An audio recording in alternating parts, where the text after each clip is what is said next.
Hey everyone, we have another great episode of the Roll Radio ahead for you.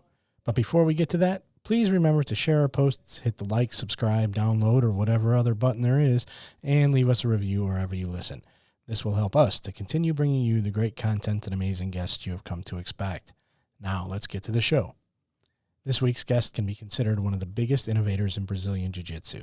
After a severe knee injury, Roberto Gordo Correa changed forever the half-guard position. Previously, the last hope before your guard was passed, he turned it into the more offensive position we know today. He is also one of the greatest coaches in both BJJ and MMA, creating champions in both sports. Listen as he discusses how he changed the way half guard is played, how to prevent injuries, and how to get back in the game both physically and mentally if you are injured, as well as how training and coaching have changed over the 30-plus years he has been on the mat. Here's the Roll Radio with two-time world champion and five-time Pan Am champion, King of the Half Guard, Roberto Gordo Correa.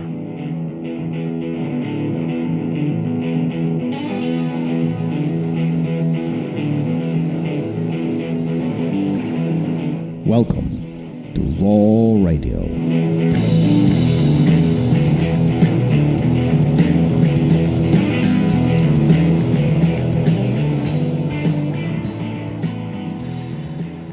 And we're live. Gary, how are you? I am fantastic. I think we're going to have some fun today. I am very interested in what our guest has to say. But before we get to him today, therollradio.com, we just gave away another Fuji gi. I think the person who won it, Edgar, might have claimed his prize faster than anybody else in history. I sent him the email, and bam, he got right back to me right away. We give away one a month. All you have to do is answer one question at therollradio.com, and you are automatically entered to win a gi of your choice from Fuji. And then 72 hours after you receive my email, it's on its way. But you got to respond. Yeah, I mean, it's been a great journey with Fuji and the guys over there who make the gis and obviously donate or are giving you guys the opportunity to win that. So make sure you take advantage of this. Make sure you take advantage of it. Great stuff, right? Absolutely. All right, let's get to the show. Professor Gordo in the house. How are you, sir? I'm good, very good. How about you? Oh, fantastic. We're doing well. You're one of those individuals who is known for actually creating things in jiu-jitsu, right? Your name often is associated with creating of a half guard. Do you feel the same way as far as that you're the one who that a lot of the credit goes towards you? The thing is that I'm never really thinking create anything. Of course, I'm sure that I'm the one who first start doing, especially in high level in tournaments, and this is back in the 80s. But half guard was already existing, like people doing half guard, but too much like defensive, just hold the position and defend and control. Then what I started doing differently was more like sweeps and attacks, especially going to the back. That's the thing that I really can say that I create. Yeah, and this all happened because of an injury, correct? When you were a purple belt? Yes. I have a bad injury in my knee, ACL. So take us back a little bit. So how did your jiu-jitsu start? Let's start there. Let's create a little framework, how all this started. Yeah. This is a crazy journey, isn't it? It was 1985. I was 14, almost 15 years old. And I think Carlinhos Gracie just opened the academy in Barra da Tijuca, like probably 83 or 84, something like that. And I was already like very friend of Ralph Gracie. He's my neighbor, we're always together. Renzo was a bit older than me, but we're friends too, of course. And we always together, like surfing, playing the streets, whatever. But before that, I remember that Ralph, Renzo, Ryan, and Daniel, they always going to Copacabana. They always going to Copacabana to train, Then at Hollis Grace in Copacabana. Then when they start training at Barra, then I start knowing jiu-jitsu.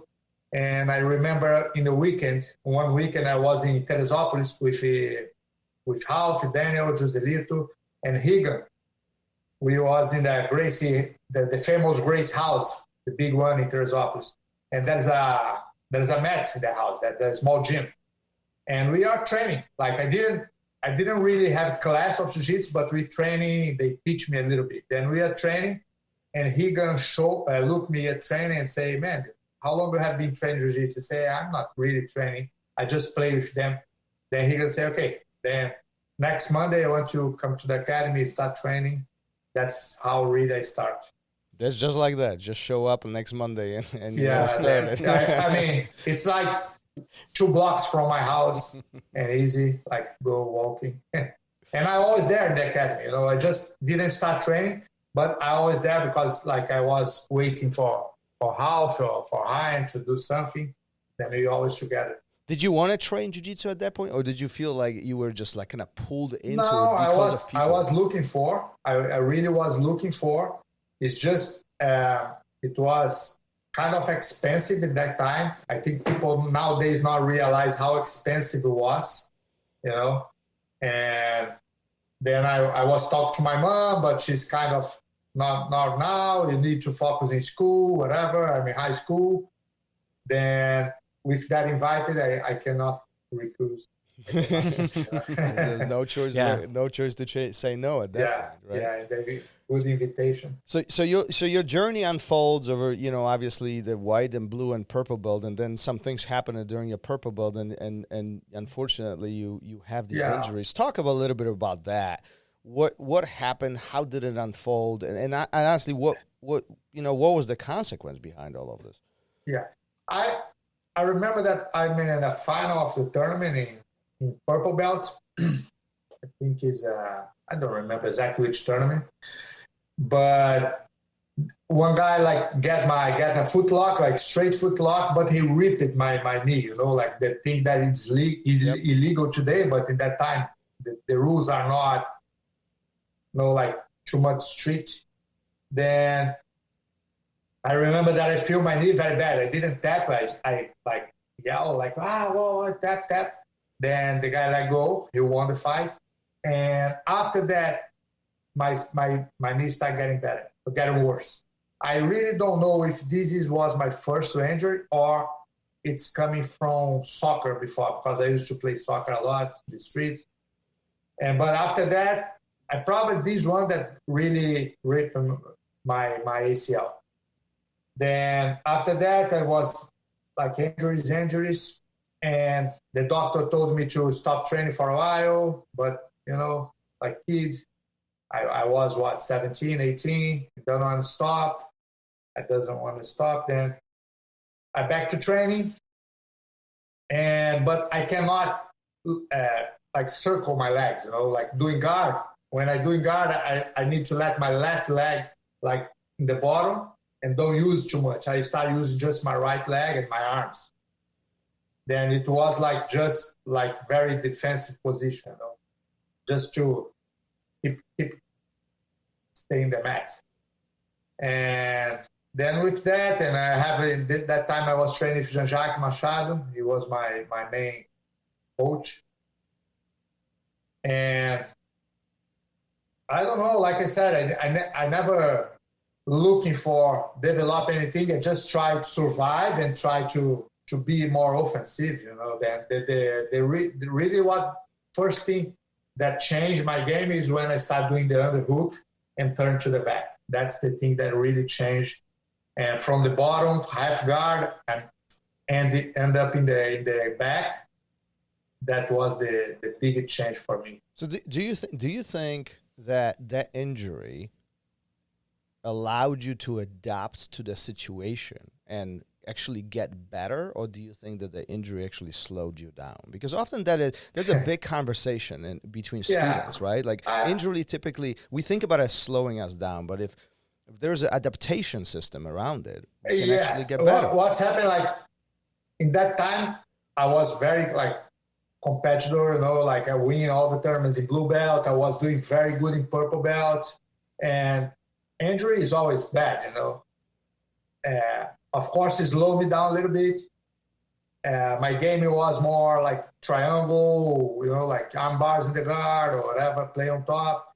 And this is just, but slow me down a little bit, but in the same time, it's helped in the end, like kind of helped me. Then it's hard to know what's going to happen without the injury. But I feel in the long term that too many injuries in my knee, kind of like my career was little like not bad. I stopped competing high level at 33 years old. I think it wasn't bad. It was my last Panam that I won, but I was 33 years old. But I think if it wasn't because of the injuries, I couldn't go a little bit more. That's it. But in the same time, helped me to develop a new game. Uh-oh. Oh, did we lose him? I hope not. Maybe. Let's give him a couple more seconds. Oh, there we go. We lost you for a couple seconds. Can you repeat just last sentence? Yeah, We lost you. Probably because that the injury, I achieved things that I don't know if I will, without the injury. Yeah. What do you think is, like going back, do you think, is there anything that you could have done to prevent this? I mean, obviously nobody wants to get hurt. I mean, and jiu-jitsu is already a very physical sport as is. We have full contact, and there is a, weight and weight distribution and strength with all of this, right? So what possibly can we do to avoid some of these? When you look back, is there anything that you could have done better? Exactly in this tournament, I could. I think I could tap, but it wasn't. What's happened, like, first of all, I was winning the fight for more than 20 points. And I remember that when he got my foot, I defend the lapel and I put like my foot deep and I didn't feel my foot. Then he start ripping my knee and turning a little bit. But I still I didn't feel pain, I think that's the worst part about when you hurt your ACL. You didn't feel pain until you hurt. It's kind of weird. Like armbar of regular foot locks, you feel the pain and you tap. In that one, I didn't feel. I know that it was like bad situation, but I remember the crowd was like, 20 seconds, 15 seconds. When they said 15 seconds, then that's the time that I really feel the pain. Then I don't mind to tap, but usually people get hurt because not tap sometimes, especially tournaments, But at the same time, if you think any like high level sport, people get hurt. That's what happened, But especially with physical sport, and you talk about competition and getting hurt in a competition, and I think that's the hard part because ultimately we are there to win. We are there to compete at the best that we possibly can, and sometimes tapping is the last resort. We know once we tap, it's over, and we try to really resist that motion of tapping. You know what I mean? So often that's where the injuries come in because we think we can hold off a little bit more, and we think that's what I think. Like people like 20 seconds, 15 seconds. I think, man, 15 seconds, it's okay. Final match, I'm good. Yeah. In the worst case scenario, it's gonna pop my foot a little bit, but it wasn't my knee. Yeah, I remember the first time I was ever put in a foot lock, and the guy I was going, it was I just got my blue belt, and the guy I was going with gave me the look like, you need to tap, and I was like, I don't, okay. I trusted him so much. And, it wasn't in a competition setting. So it was, it was obviously a lot more friendly, but and then I started learning that those things happen in an instant. Like you said, it's not the armbar. Oh, I feel pressure. This is the time. Exactly. It was over immediately. Yeah. Knee is kind of, tricky because of that. I feel it's one thing that I'm 100% understand that, foot lock is important and competition, whatever, but I'm not teaching like any foot lock in the, let's say, in the first 6 months, And as a white belt, you almost don't learn, you just learn the regular one. But I always looking for defense, how to defend this, how to defend that, how will be avoid of quick lock, because, and of course, after, when you want to compete, you want to, blue belt, purple belt, whatever, you need to start learning. But I think in the beginning, because when you really begin it, you don't know what, you don't know what's coming. When you start understanding, then you know that you probably can get hurt. Well, and you don't even know exactly, when you're starting jiu-jitsu, you don't even know when to tap. Like, sometimes there is not even no pain. Yeah. And we get the anxiety because we don't know what's going on. It's not that we hurt. This is just unknown. Yeah. You briefly talked about rules being different way back in the 80s or 90s versus what it is today. Yeah. And I know this is a controversial topic all around jiu-jitsu today, but do you think the rules are better today than they were before? Because obviously less rules is more entertaining. It gives all of us more opportunities to attack, more opportunities to do what we need to do.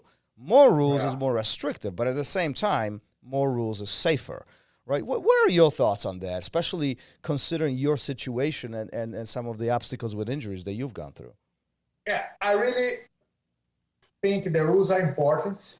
There are some rules that I don't think that much important. That is one thing that changed in the 90s that I was doing a lot. It's like, man, a big part of my game on top and the bottom, it was like a cervical, like a double Nelson, I think is the name.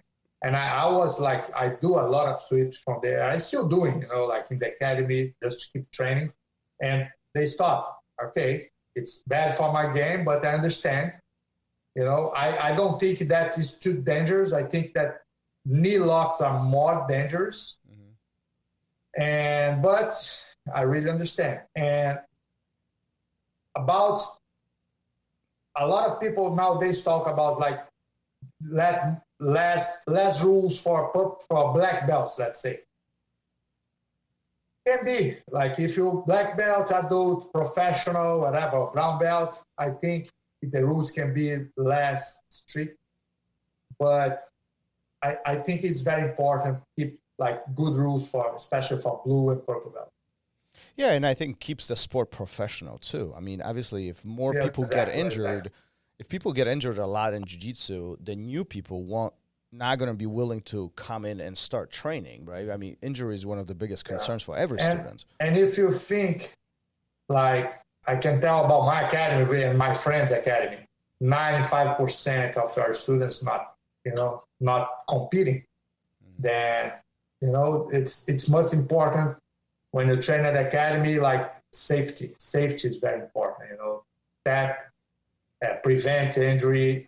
One thing that I always do in my academy when I'm teaching, I always looking for training. If I see something weird, especially if blue or white belts, I say to stop. Then sometimes I ask like stop. They say no, but I didn't tap. I say no problem. Start over. It's not a big deal. Just safety. Because man, you gotta. What's take people out of jiu-jitsu? One of the biggest thing is injury. Absolutely, yeah. You get an injury, you have your job, you have your own life. Then you get a big injury. It's not, Yeah, that's what I from conversations from other instructors and academy owners, it seems like, once a student is injured, even if it's a minor injury, the return back on the mat is very difficult. It's even if they are like almost at the academy, just getting them back onto the mat is really hard. What do you think about it? Like, do we develop these different habits and kind of disconnect from training and it's hard to come back? It is for many reasons. First of all, let's say if you disconnect for a while, let's say you have been training for 2-3 years, let's say. Mm-hmm. Then you disconnect for 3 months because of injury. In these 3 months, you're probably going to find anything different to do. Yep. And you have like family, job, that new thing that you're doing. And you probably say, man, I'm not going back, like it's already my second or my third injury, whatever. I mean, I didn't quit because my injury. I have a lot of students didn't quit, but some people does, you know. Some people just think that I'm too old for that or whatever, you know. That's a big one. I think that a lot of, people get into it for different reasons, and a lot of people get into it to break bad habits of, whatever, overeating, drinking, being lazy, on the couch all the time. Yeah. And then they get injured, and it's very easy to back. fall back into those bad habits. It's really, really easy. And I think and then the next thing you know, they're missing classes when they could be here. They're healthy, but they use that injury as an excuse more so than a reason. So, Professor, let me ask you this. So, if you do get injured, because, I mean, let's be honest about this. I mean, jiu-jitsu is a physical sport. It is a contact sport, right? I remember Carson Gracie Sr., rest in peace, he used to say, jiu-jitsu is not checkers. It's not Disneyland. Like, we fight in some capacity, right? So, injuries, even though we try to avoid them, they are possible. So, if one does get injured, it just happened, right? Yeah. And they need to be out for, let's say, I'll just say a month. What you, as an instructor, would you recommend to that student to do? Because we know once they disengage, it's hard to come back, even if they love jiu-jitsu. Yeah. What would you recommend for them to do? One thing it's important, like he said, like keep being healthy, because once you get injured, you need to be more healthy. Because your body really needs to recover. Then how more like health you are, like it's easier to recover. And another thing, like don't lose the contact with the academy or with your friends from the academy, because most of the people not go to the academy just for learn how to fight. They go there because the environment. They go there because they have friends. They go there to have a 2 hours relaxing time for yourself, And I have some students that they have small injuries and they keep coming to the academy, keep coming or seeing what's the technique that I teach or come to see, I think this is a good thing to do.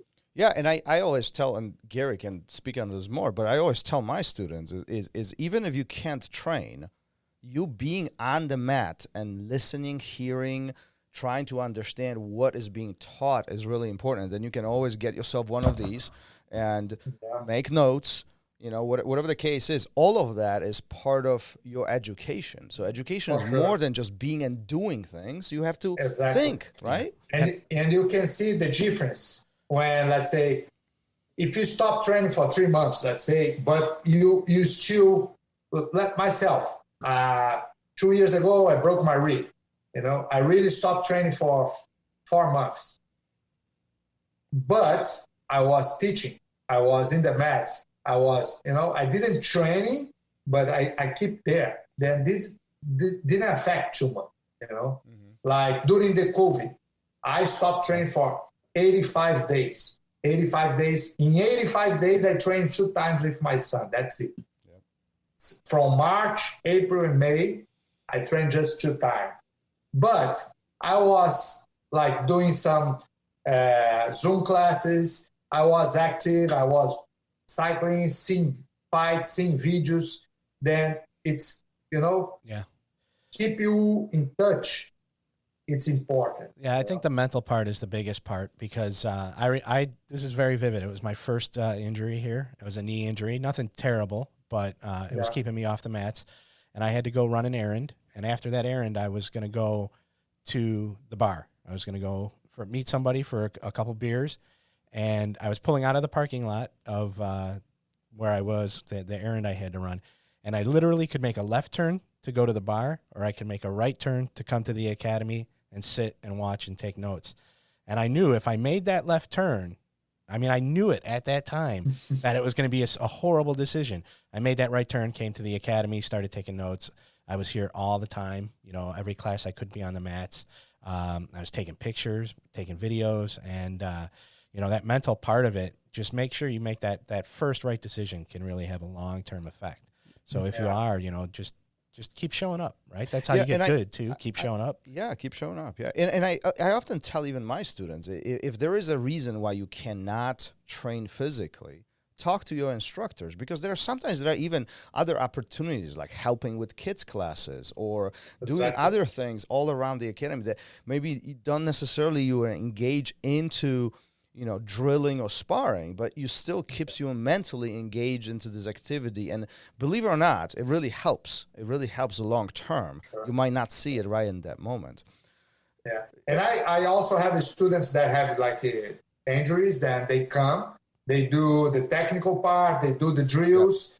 Yeah. And when they fight, some people are kind of, I don't want to, be like the guy who's not training, but if you have an injury, it's not a big deal, Yeah. Do the technical part, do the drills, and when you start training, you go to the wall and just look in the training, see, help.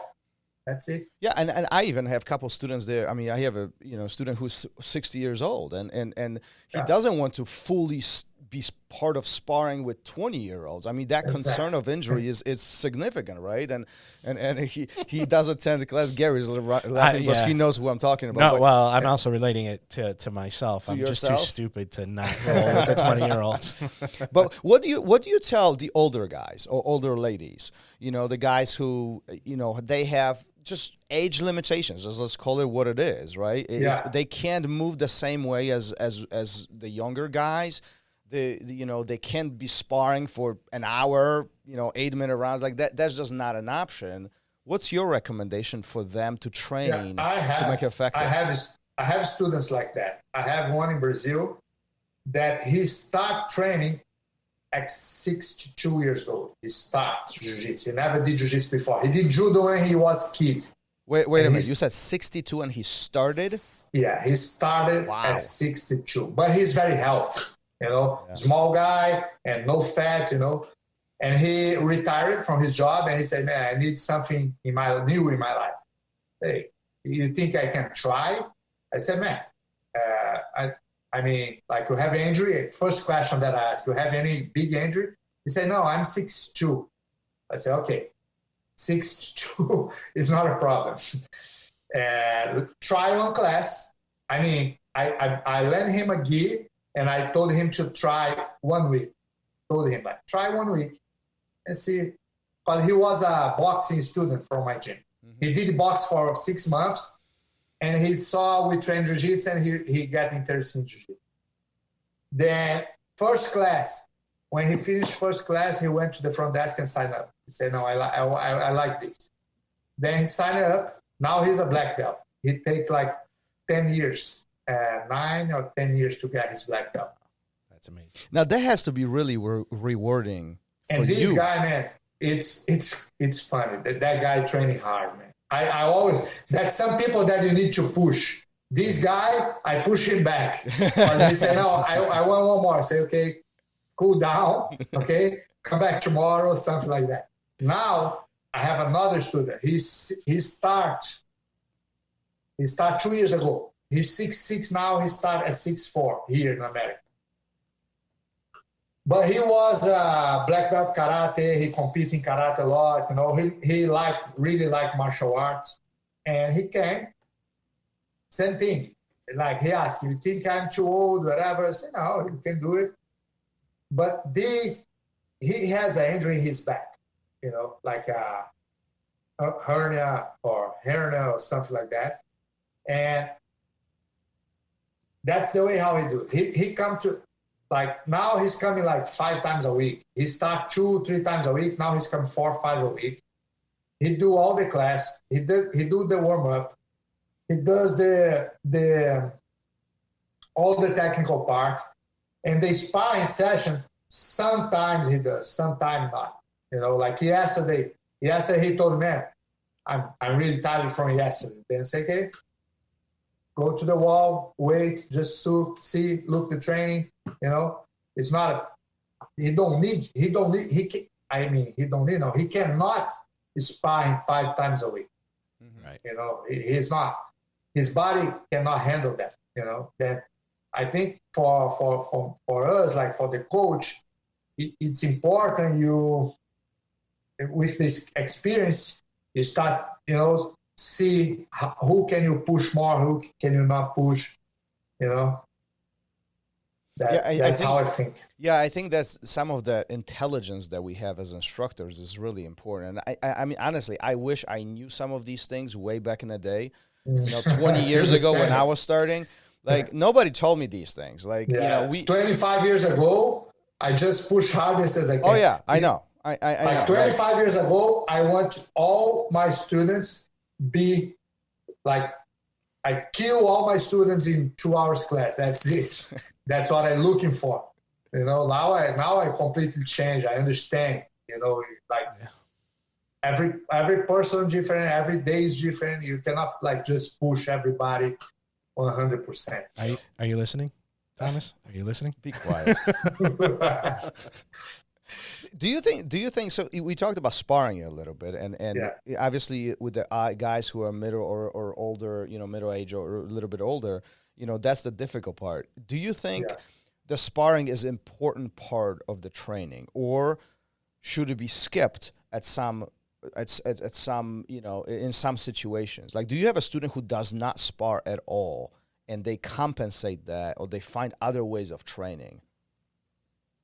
No, I don't. I think sparring it's one of the it's like I think you cannot learn jiu-jitsu without sparring, in my vision. I mean, I don't say that you need to, let's say, sparring 100% or kill yourself, whatever, but without sparring, just drilling, you not really learn. Because you think that you learn, but when you try to apply, you can't. That's the way how I feel, I know that some people nowadays talk like the old school, do too much sparring, and nowadays people I think the kids doing more drills. Mm-hmm. Yes, my like I said, my class today is different from my class 25 years ago. Give us a visual. What was the class 25 years ago like? Okay. First of all, my class 25 years ago is 2 hours class. Then it's a 30 minutes warm-up, strong warm-up. It's not warm-up, it's a workout. Mm-hmm. Because in that days, my students doesn't work out in the gym. He come to the jiu-jitsu just for jiu-jitsu. Then I did 30 minutes warm-up. After 30 minutes warm-up, we do some stand-up technique, whatever, or takedown or self-defense. After that, technique in the ground. Let's say these 30 minutes warm-up, 30 minutes technique, and 1 hour sparring. That's how it was, the gym was not big, it's small. Then we cannot spar everybody at the same time. Let's say you have 50 people in the mat, just 20 sparring every session. Then I don't say that you need to spar in 1 hour, but we have 1 hour sparring session. Then we must training at least 25, 30 minutes. Does everybody spar during the spar, or is everybody active during the sparring session, or some people sit out? No, let's say you have it 30 in the mat, let's say 40, 20 sparring and 20 in the wall, wait. Then when the next 20 go in the sparring, the other, it's because it's a small gym, Yeah, it's true. My academy here is not that big, sometimes I have that many people in the mat, especially Wednesdays. Mm-hmm. Wednesday, I do like that usually. I do 6 minutes training, 6 minutes rest. When you rest, that's people training. Then always go like that. Do you think that hard training way back 25 or 30 years ago made people tougher? Or do you think that it's more intelligent now? It's not make people tougher, but if you're not tough, you'll not survive. We've had several guests. We've had several guests who obviously are from your generation of jiu-jitsu, and everybody said if you're not tough before you came in, no, don't even come in. It's not. I cannot say that now you don't need to be tough, because I think jiu-jitsu is still, you need to be tough, but you can, nowadays, I feel that I'm more intelligent, I give you a chance to learn and to try to be tough. In that 25 years ago, it just push you hard in the first week, and it's stupid, but that's kind of like the way how I learned, and we could just keep going, but like I said, nowadays is much I feel like much more intelligent and easier. Well, and you also said that 90 or 95% of the students don't compete. They don't have that interest to be world champions. They want to learn jiu-jitsu for the art of jiu-jitsu. Exactly. And going 100% every single day, it just leads into disaster. Yeah. And that's what I say. Like 25 years ago, I can say that probably 60 or 70% of my students was competitors. It was just like teenagers, young people. It's different generation. Now, man, the big part of my students are over 35 years old. Mm-hmm. Yeah, same here. I mean, that's I would say most age. Yeah, right about the cusp. And they still training hard. They still having fun. They still tough, but a little bit more smart. So define what's in your mind a tough student. What does that mean to you? Tough mean Is it somebody who goes hard, or is it somebody who is smart about it? No, it's not just go hard, because some people is going hard, and when the first moment that you get tired, you quit. Mm-hmm. Yep. Tough means, in my opinion, means not quit that easy, because I think that our brain try to quit before our body. Mm-hmm. Our body can resist a little bit more. Then you need to push your body sometimes a little bit. Well, let's say you're running. When you get 2 miles, you start feeling tired. If you say, man, I don't need to run, stop. No.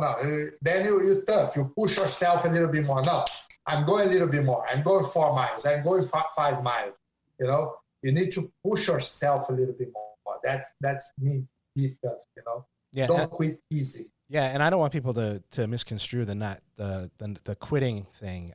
Quitting it doesn't necessarily mean tapping, and I think new students oftentimes think that quitting is tapping.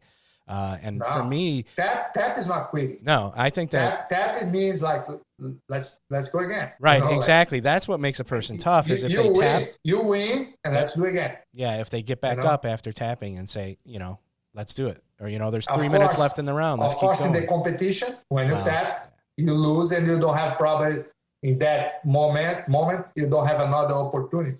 Right, but different situation. At the same time, you can face the same person in 3 or 6 months or whatever.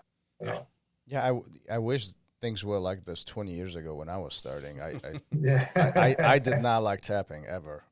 Yeah, he's very stubborn. I don't like that too, but as a coach, we understand that is necessary. Yeah, no, it's absolutely a big part of the game and a big part of the journey too. Also understanding the fact that, it's that the submissive part of jiu-jitsu where we acknowledge that, you were better at this moment. Let's do this again. Let's reset. And this motion of tapping, I think it's really, sets a student in a very positive mindset where, okay, I got caught. Yeah. Let's do this again. Yeah. And we are not so focused on quitting per se, but at resetting and starting over. Yeah. If you see that's in my vision, that's how the life is, Yeah. You're not winning every day.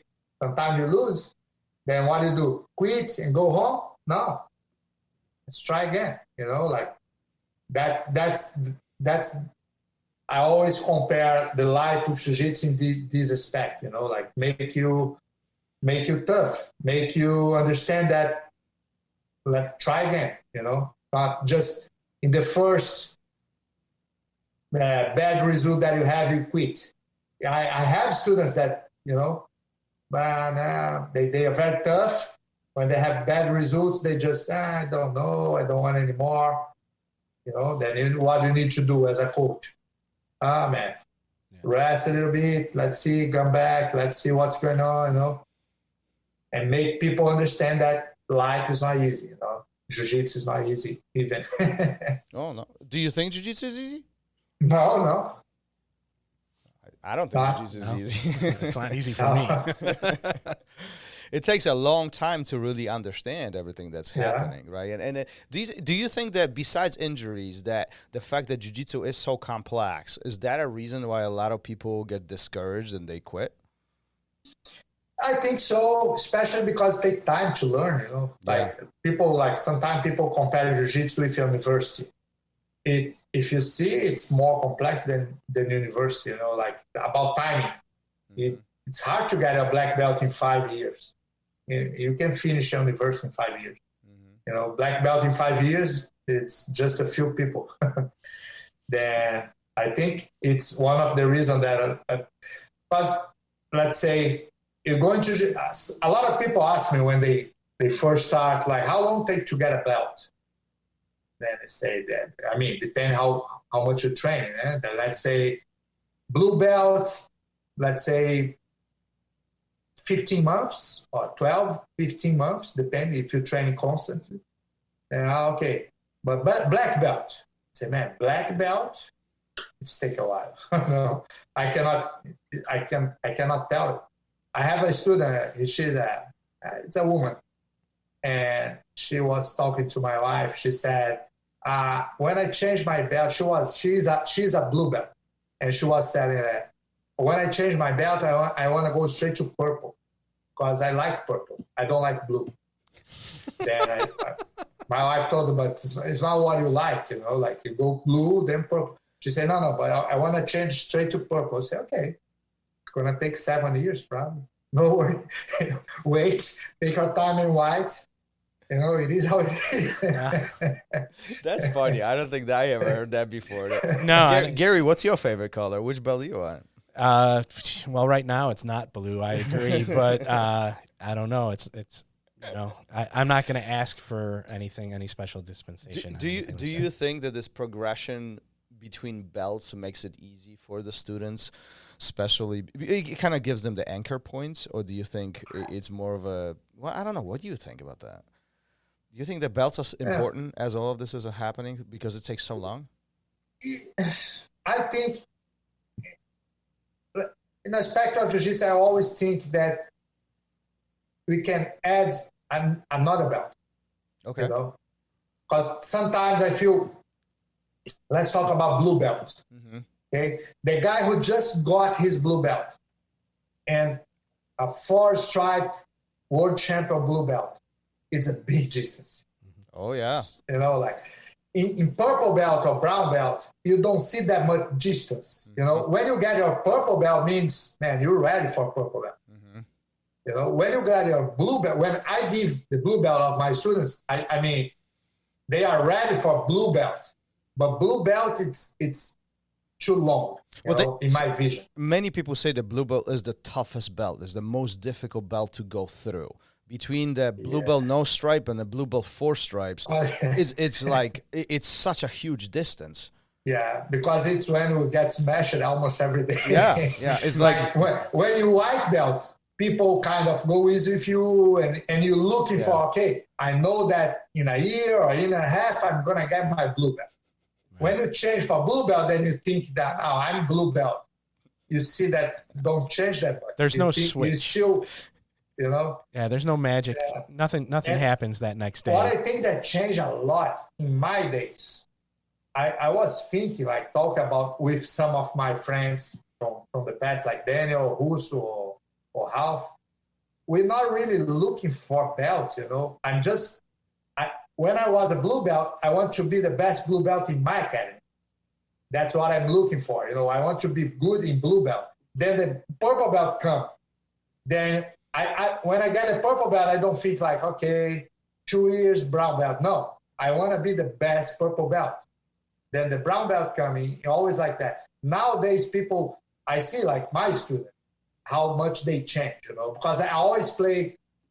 Long time ago, I always play with them and say, man, if you ask for a belt, you're gonna stay in your belt forever. Like, like blue belt. If a blue belt come to me and say, when my purple belts come, I say, you just added a couple years to you.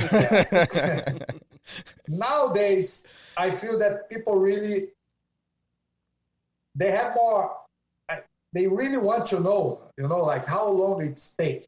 Like, because like, let's say I don't have that much time to just be doing jiu-jitsu. How much I'm going to take my blue belt? How long I'm going to take my black belt? People want to know that. It's a hard answer, hard to answer that. Is that an American thing? Because you own academies back in Brazil too. Is that more of an American thing? In Brazil, it's like this now too. Same way. I don't know if in America it was different before because I wasn't here, right. But it's like from, I don't know, probably 10 years from now, people start looking too much for belts. I see in my gym in Brazil, people like, make a big deal about belts, when I will change the belt, I will change the belt. So what's your response to that? If I came to you and I'm a brand new student and I said, well, what is it going to take for me to get a blue belt, or what is it going to take for me to get a black belt? How do you respond to it? Because that's a tough spot for the instructor, knowing what really it takes to get there. How do you respond? Man, to get a blue belt, in my vision, you need to know the fundamentals very well.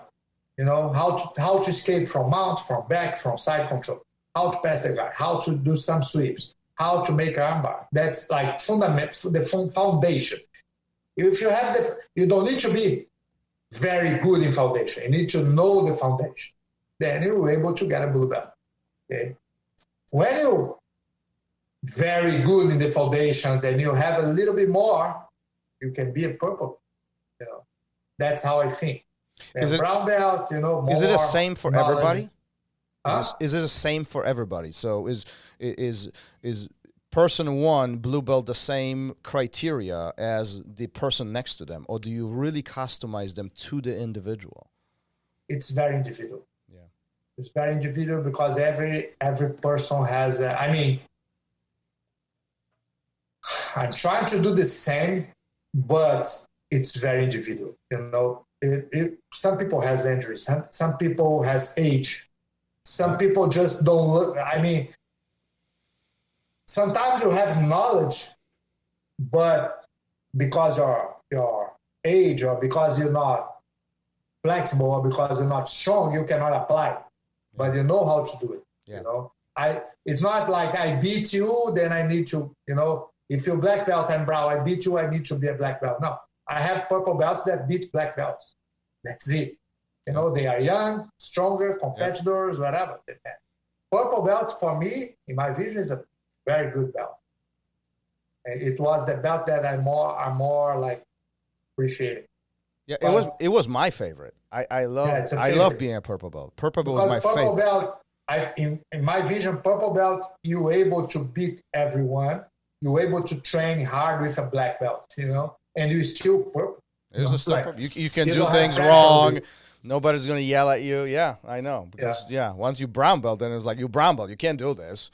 You black belt, you can't do anything. Everybody's looking at you. Yeah. Your black belt, you have a target in your back.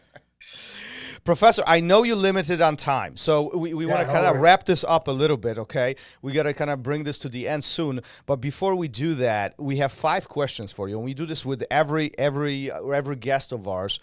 Gary's going to take a lead on this, but tell us the first thing that comes to your mind. Some of the questions are funny, some of them are more serious, but it's always interesting to hear as we finishing this conversation. Gary? Yeah, for sure. Let's go. What was it like the first time you stepped on the mat?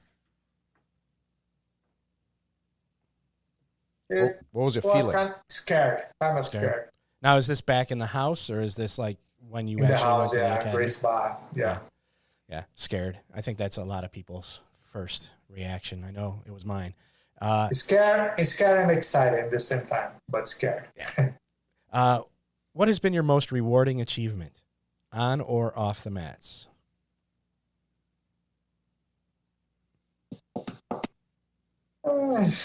I think probably the world championship. Did one mean more than the other? Like 96 or 97? Did one matter more to you? No, nowadays people recognize just the 96 because 97 was Roleta. We closed the bracket, but it's his name on. Mm-hmm. But it's the first one was more. I think the first one was more. I mean, I make more fights. You know, it was a little bit tough. Okay. Have you ever wanted to quit? No. That's a big one. It never crossed your mind, and you never. Jiu-jitsu, no. Nice. I like it. Let's see here. Describe your feelings when you got your black belt. We just talked a lot about belts. That's a big one. Yeah. Did you know what's coming? I knew what's coming.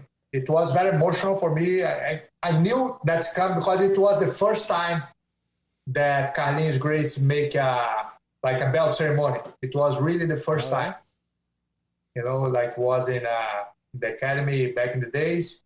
And he did a belt ceremony. It was me, Ralph, Sergio, and Jucão. So all of us got in the black belt. And that's few purple and brown belts. I think Chinguinha got his purple belt the same day, or Draculino probably got his brown belt, something like that. But it was very emotional because I knew that I already teaching that time. You know, as a brown belt, I started teaching. And I knew that I was 22 years old. And I knew that what I want to do for my life, you know. And I feel that the black belt gives me, I mean, like I said, I was already teaching, but when I got the black belt, they say, no, now I'm a professor, let's say. It's official. Now I achieved my, you know, probably as a diploma in university or something like that. Yeah. Do you think things changed for you the moment you got the black belt? Mentally? Not really.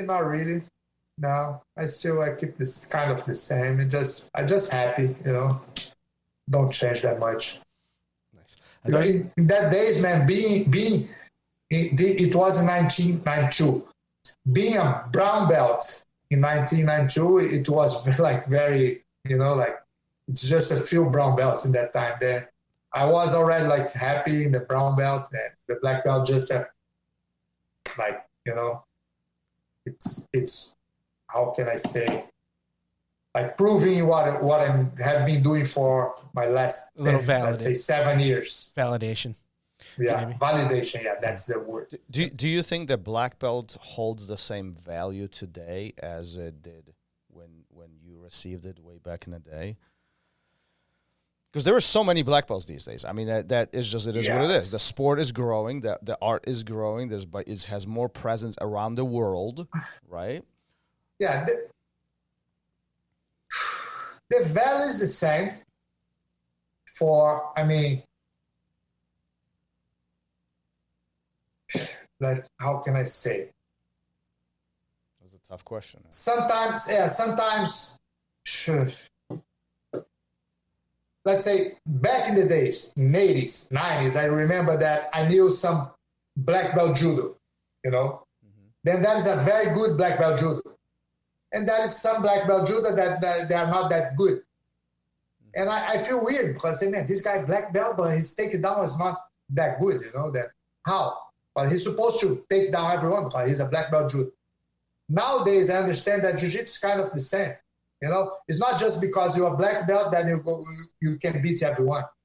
You have like different levels of black belt. Yeah, that's it. And I understand that 100%. For a while, I kind of doesn't understand. You know, say, man, this guy black belt, he's not that good. You know, he's not that tough. Okay, but it's different. Like you said, like it's very personal. It's a different person. That guy probably never compete. That guy don't have time to train every day, but he trained for 10 years, man. He has the knowledge. Yeah. He's a black belt. He's just probably not too good as you, but he's a black belt. You know? Well, and I think it's important to just acknowledge the fact that not every black belt will be a world champion. And exactly. I have more than 150 black belts, and three world champions. That's it. Yeah. I have black belts that, man, I cannot say they are not. They are not black belt, but they are not that good. You know, there's people who has a hard time to learn. It's not, jiu-jitsu is not so easy. Like you said, it's not easy. It's not easy at all. It's not easy at all. And like we were saying with the blue belt, there's even in black belt, there's levels, right? I remember watching, it was one of my like epiphany moments that we always talk about in jiu-jitsu, but I was watching, and I won't say who, but two very well-respected, well-known black belts, and one was just handling the other. And I was like, what's going on here? How is this even possible? And then I watched the guy who was winning go against somebody else who handled him. And I was like, okay, now I see what's going on here. There are levels to this at every belt. And I think everything, that is level. Let's say if you, let's say you are a doctor, you have a good doctor, I have a regular doctor. You know, not every doctor, every surgeon is a very good surgeon. No, that's a good ones. That's a regular ones. That's it. You know, I don't want to say that is a bad black belts. They're good ones and regular ones. That's it. If I say that the guy is a bad black belt, it's not good. You know, but regular, average. You know, and there's also another factor behind all of this that we didn't even touch, is the fact that some black belts are very good from a competition perspective, and there are some black belts who are phenomenal instructors. And the instructor doesn't necessarily have to be a world champion, and the world champion does not have to be an instructor, and both of them have skills. Perfect. Right? I mean, that's really important. Just because there is gold medals, there isn't gold medals, does not make them bad. They're just very skilled at something else. I know world champions that they are not good teaching. We talked about this so many times on this show. They don't have like patience to teach, you know, because people teach, it's, you know, take time. You need to have patience. And it's different. And patience too. Yeah. And patience. Yeah. Patience. Love. You need to love to do it. Professor, believe me, I know. I have to hang out with him all the time. There's lots of love here. Lots of love. We do have, I know you got to go soon. We do have one last question talking about belts. Do you wash that belt? Do you wash your belt? Oh, boy. I never did. I know that my mom washes sometimes and my wife, but I say to my students, like, don't wash your belt. But sometimes when you train that much and the gi come out and the belt really gets sweat, it's not a problem to wash. Yeah. But because the belt is over the gi, I think you don't need to wash every week or every month or every day. Like my gi, every time I train it, I wash my gi. The belt you don't need. I don't remember the last time I washed my belt, but all right. Someone washed my belt sometime. It's happened in the past. Yeah. All right. Thank you so much. But I don't mind, you know, just probably wash every day, just lose the color. That's it. Just lose the quality. You lose the color, you don't lose the knowledge. Then the color get like, how can I say, like more light. Yeah, faded. And people want to change belt. That's why people wash belts to change belts, you know. Oh, there you go. Well, we've also heard the opposite, that someone thought that when the belt gets lighter, it looks like they roll harder. So they wash it more often, so it does fade. There's a lot of stuff going on up here with this belt situation. People think too much about the belts. People just think too much about it. That I competed, probably 3 years ago. I competed at small now, Miami Open here. And I went with my belt because that was the one that I use every day, you know. When I went there, they didn't allow me to train. There are the rules, right? It's kind of gray, you know. And I didn't know it. Gray, and it's too long. But I think you need to be like 10 centimeters or something like that. That's crazy. It was 20 centimeters, and the guy said, "No, you cannot wear this belt." I said, what? Cannot be frayed out. I don't have any different belts. I went to the other guys to ask for borrow some belts. Go grab them from somebody else. That's crazy. That's awesome. Listen, Professor, we know you gotta go, but before we end this, where can people find you? If anybody wants to connect with you, talk a little bit about your academy. Are you on social media? Okay. Yeah, my personal Instagram is Gordo BJJ, and I have a Academy Gordo BJJ too from my academy. And I have Facebook as a Roberto Correa de Lima, it's my name. And I have also a page, Gordo BJJ. I'm teaching here in Weston, Florida, South Florida. I still have my academy in Brazil. That's my friend Totti running my academy over there. And I have my other academy in Brazil that it's not my academy, it's one of my students' academy, the Rabicó. Paulo Rabicó, he's the one who teaches in Brazil for me. And that's it. If you want to find me, personal, just come to Weston. I'm here every single day teaching. I take like a few weekends that I traveling, usually to seminars or whatever. But most of the time, I'm my academy. Well, speaking of seminars, if you are ever in Chicagoland area or in Chicago area, let us know. Okay, I would love to have you at my academy for a seminar. You know, for sure. I've been in Chicago about 3 years ago, I think. Yeah. But maybe it's time for another visit. Look at that. Yeah, anytime. Wonderful. Now the COVID let us work a little bit. We back in the job. Yeah, that's it. We back to our normal. Yeah, absolutely. Yeah. All right, Professor. Thank you for being here. Thank you for sharing all the wisdom. That was really, really awesome conversation. Thanks for all that. Stay healthy. Thank you, guys. Stay healthy. Thanks for the visit, and we will talk to you soon. Yeah, thank you very much. It was a very good conversation. Pleasure to me. Thank you. Appreciate it so much. Peace. Bye. Thank you for listening to Raw Radio. If you enjoyed the show, don't forget to leave us a review and help us make the show even more amazing. For future episodes, check out our website and follow us on all major podcast platforms. Take care.